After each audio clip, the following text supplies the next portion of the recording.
Cold రిఫ్ అనే దగ్గు syrup దాగి 14 మంది పిల్లలు చనిపోయారు. దేశవ్యాప్తంగా ఈ ఇష్యూ సంచలనం సృష్టించింది. సో ఈ మొత్తం ఇష్యూలో తప్పు ఎవరిది? దగ్గుమందు రాసిన డాక్టర్దా?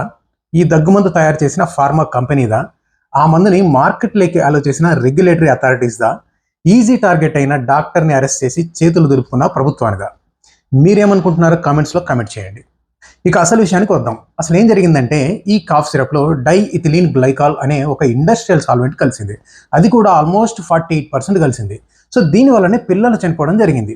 సో ఇప్పుడు మనకు వచ్చే అసలు క్వశ్చన్ ఏంటంటే మరి కాఫ్ సిరప్స్ ఇవ్వాలా వద్దా అనేది. సో ఈ కాంటెక్స్ట్లోనే సెంట్రల్ గవర్నమెంట్ ఒక అడ్వైజరీ ఇష్యూ చేసింది. దాని ప్రకారం 2 years కంటే తక్కువ ఉన్న పిల్లలకి, 2 సంవత్సరాల కంటే తక్కువ ఉన్న పిల్లలకి కాఫ్ సిరప్ అనేది అవసరం లేదు.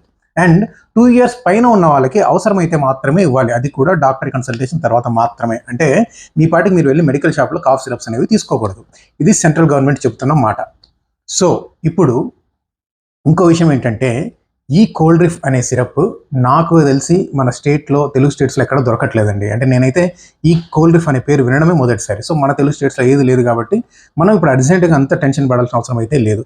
ఇంకొకటి ఏంటంటే ఇలా ఒక ఇష్యూ జరిగింది కాబట్టి ప్రతి సిరప్ని మనం అనుమానించాల్సిన అవసరం అయితే ఏమీ లేదు. సో ఈ విషయం గురించి మీకు ఏమైనా డౌట్స్ ఉంటే కింద కామెంట్ సెక్షన్లో కామెంట్ చేయండి. అండ్ నేను అడిగిన పైన ఉన్న క్వశ్చన్స్కి సంబంధించి కూడా కామెంట్ చేయండి. Thank you so much.